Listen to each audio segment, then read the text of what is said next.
आप सभी को नमस्कार। मैं इस वक्त तेलंगाना में हूँ। तेलंगाना के हैदराबाद से 40 किलोमीटर दूरी पर एक करताल नाम के गांव है। उस गांव से 5 किलोमीटर दूरी पर ये महेश्वर महापिरामिड ध्यान केंद्र है। पिरामिड नाम सुनते ही हमको याद आता है इजिप्ट जो है वो पिरामिड का सेंटर है। तो हमने पढ़े होंगे शायद 7वीं 8वीं में जो पिरामिड के बारे में उसके बारे में। और पिरामिड जो है वो मम्मी को यानी डेड बॉडी को यानी वहाँ पे दफनाया जाता था। इसलिए दफनाया जाता था कि वो कभी जीवित हो सकते हैं, ऐसा उनका मानना है। तो ठीक इसी तरह अपने देश में कई सारे ऐसे घटना घटी है। किसी का भी जो मौत होती है, मौत होने के बाद 3 घंटा 4 घंटा तो ऐसा उन्होंने लौट के आया हुआ कहानी आपने सुनी होंगी। ठीक इसी तरह ऐसा घटना भी उस समय घटे थे। तो इसलिए उन्होंने जो भी डेड हो जाता था क्योंकि उनका एक मानना था कि ये फिर भी आ सकता है शायद, इसलिए उन्होंने वो जो बॉडी को इतना सेफ रखते थे ख़राब ना हो। ऐसा उन्होंने कुछ केमिकल वगैरह डाल के, क्या डालते थे पता नहीं, बहुत सारे विषय उसमें बहुत गहराई जाना पड़ता है। तो उन्होंने उस डेड बॉडी को उन्होंने पैक करके यानी एक बॉक्स में जो रख देते थे, तो उसका ऊपर पिरामिड बना देते थे। तो पिरामिड यानी वो एक एनर्जी होती है, जैसा अपना मंदिरों में जो होती है। जब भी आप कोई भी मंदिर में जाएंगे तो एक जैसा सुकून मिलती है, आनंद होती है, प्रशांतता की अनुभव होती है, क्योंकि वहाँ वास्तुशास्त्र के अनुसार उस मंदिर को बनाया जाता है। जो गुम्मट होती है, वो जो गुम्मट से क्या होती है, जो एयर जो होता है ना, हवा, तो वहीं अटक जाती है, एक ही जगह रहने से बाहर नहीं निकलती, तो ऐसे राउंड मारती रहती, तो उससे एनर्जी यानी नीचे निकलने लगती है। तो उस हवा में एनर्जी हर जगह है, वहाँ जो इकट्ठा रहती है तो वो वहाँ एनर्जी बाहर निकलने लगती है। इस ऐसी तरीके से उसको मंदिर को बनाया जाता है। ठीक इसी तरह ये पिरामिड भी वही है। अगर आप वास्तुशास्त्र में जाएंगे तो आप एक स्क्वायर का बहुत महत्वपूर्ण होता है और दूसरा राउंड का बहुत महत्वपूर्ण होता है। जो मंदिरों में जो गुम्मट होती है वो राउंड का हिसाब से होती है, पिरामिड जो है ये स्क्वायर का हिसाब से होती है। तो इस केंद्र में अगर हम जाके दूसरी जगह ध्यान करने से, ऐसे पिरामिड में ध्यान करने से अत्यधिक मात्रा में हम परिणाम ले सकते हैं। यहाँ का जो जगह भी इतना विशाल है, विस्तार बहुत है। कोई ये आसपास के कोई ट्रैफिक नहीं है और कोई फैक्ट्री नहीं है, कुछ भी नहीं है, इतना शांत वातावरण। ऐसे शांत वातावरण में ध्यान करने से मन लगता है ध्यान करने के लिए। तो ऐसा ध्यान करने से, वही ऐसा पिरामिड में ध्यान करने से अत्यधिक मात्रा में हमें एनर्जी प्राप्त होती है। तो ये एनर्जी से क्या होता है, देखिए, अगर जब हम ध्यान में बैठते हैं, ध्यान में बैठने के बाद मन एक चित्त हम कर देते हैं, एक जगह केंद्रित कर देते हैं। एक जगह केंद्रित होने से यह ब्रह्मरंध्र होती है, उस ब्रह्मरंध्र से जो सकारात्मक शक्ति, जो कॉस्मिक एनर्जी कुछ कहते हैं ना, वो का सकारात्मक शक्ति हो, कॉस्मिक एनर्जी एक शक्ति होती है। वो शक्ति अपना ब्रह्मरंध्र के द्वारा हमारे अंदर प्रवेश होती है। जब वो प्रवेश होने से हमारे शरीर में कोई भी बीमारी हो, कुछ भी होती है, तो हमारी सकारात्मक शक्ति कम होने की वजह से वो सारी बीमारियां आने लगती है। हम समझते हैं सिर्फ खाने से ही हम शक्ति पाते हैं, बिल्कुल ऐसा नहीं है। हर दिन जो भी नींद करता है, यानी 8 घंटा, कम से कम 8 तो नींद करता ही है।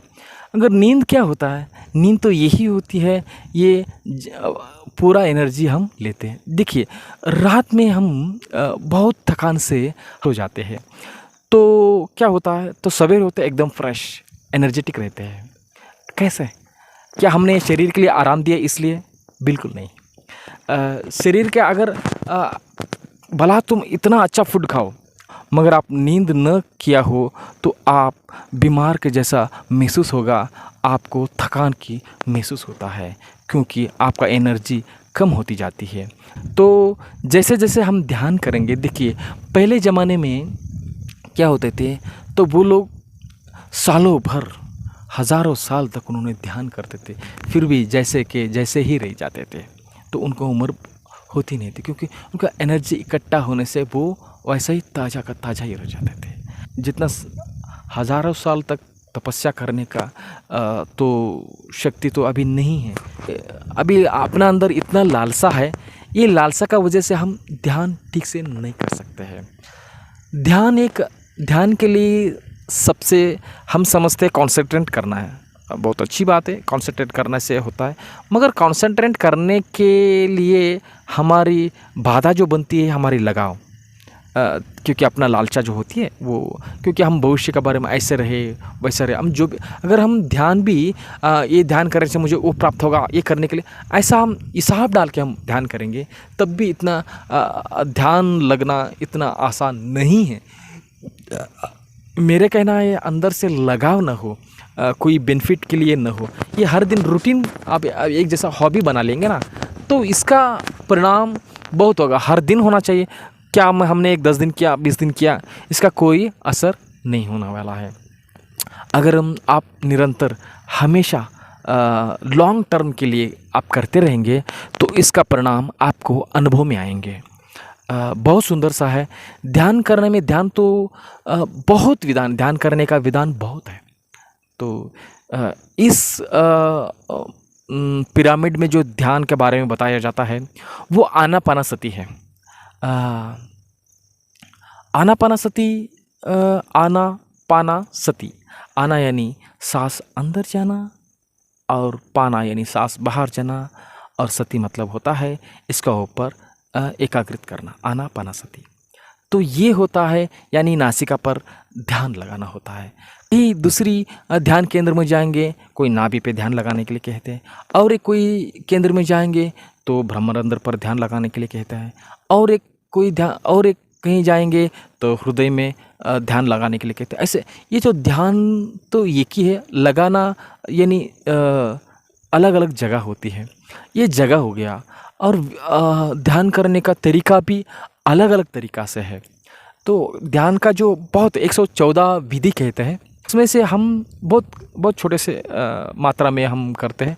उसमें से अगर हम ठीक से करेंगे, हम हमारे शारीरिक भी अच्छा सा यानी तंदुरुस्त भी रख सकते हैं, और मानसिक भी तनाव नहीं रहेंगे, आराम शांति से रह सकते हैं। और इसके बाद अपना आत्मिक बल बढ़ेगी। तो ध्यान करने से शारीरिक, मानसिक और आत्मिक, ये तीनों का फ़ायदा होता है। मगर हम फ़ायदा के लिए हम करने जाएंगे तो वो ध्यान लगाना इतना मुश्किल में हो जाएगा, ध्यान लगाना नहीं हो पाएगा, क्योंकि हम इसको एक हॉबी बना लेना।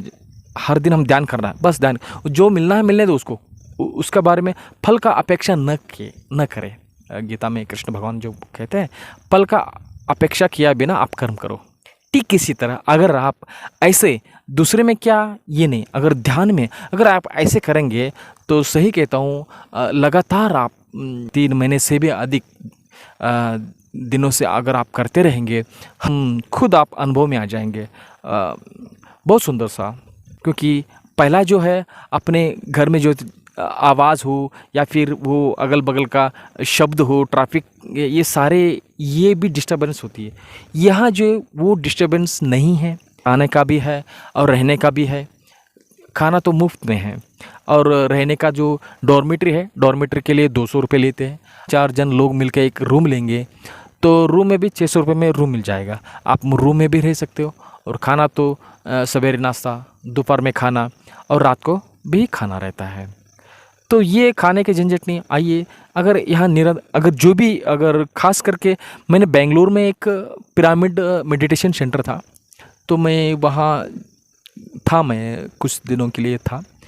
तभी एक हार्ट पेशेंट था, उन्होंने हार्ट बहुत समस्या थी। उन्होंने कम से कम 6 महीने वहाँ रहे, सेवा के जैसे सेवा भी करते थे, और वहीं ज़्यादा से ज़्यादा वो पिरामिड सेंटर में ही वो वहीं डाल के लिया, मुझे वहीं पर दे दीजिए ऐसा कहकर उन्होंने वहीं डाल के लिए थे। तो उनका तो कितना 80% उन्होंने, उनका हार्ट प्रॉब्लम का ठीक हुआ था। क्योंकि वो जो एनर्जी सेंटर होती है ना, बहुत महत्वपूर्ण होती है, मगर लगातार होना चाहिए। ये बहुत ध्यान तो करते हैं, मगर एक दिन एक हफ्ता नहीं होने वाली है। इसको लगातार करना चाहिए, लगातार करते करते करते तो आपका जीवन ऐसे बदल जाएंगे, तो आप खुद आप महसूस होगा, क्योंकि कहने से अनुभव से बहुत कुछ फ़र्क होता है। तो अनुभव से आप जानेंगे और आप हमें बताएंगे। जी, अगर हो सके जब भी आपको फ्री मिले तो कभी भी, यहाँ पर भी है, बेंगलोर में है, और मुंबई में भी है, कई जगह भी है। मगर ये जो यहाँ जो बताया जाता है वो आनापानसति ध्यान के बारे में बताते हैं। और कुछ आपको अगर इन्फॉर्मेशन कुछ चाहिए होता तो आप मुझे कमेंट कीजिए। अगर आपको अच्छा लगा तो, और मेरा आने वाला वीडियो को देखना चाहते हो तो आप सब्सक्राइब करें। बस, और कुछ भी हो आप मुझे कमेंट करें, कमेंट में आप बताएंगे तो मैं आप उसका रिस्पॉन्स करूंगा, जो मुझे पता है। इसका मतलब ये नहीं मैं सारे जानता हूँ, जो मैं ग्रहण किया हूँ, जो मुझे जितना जानकारी है वो मैं आपको ज़रूर बताऊंगा। धन्यवाद।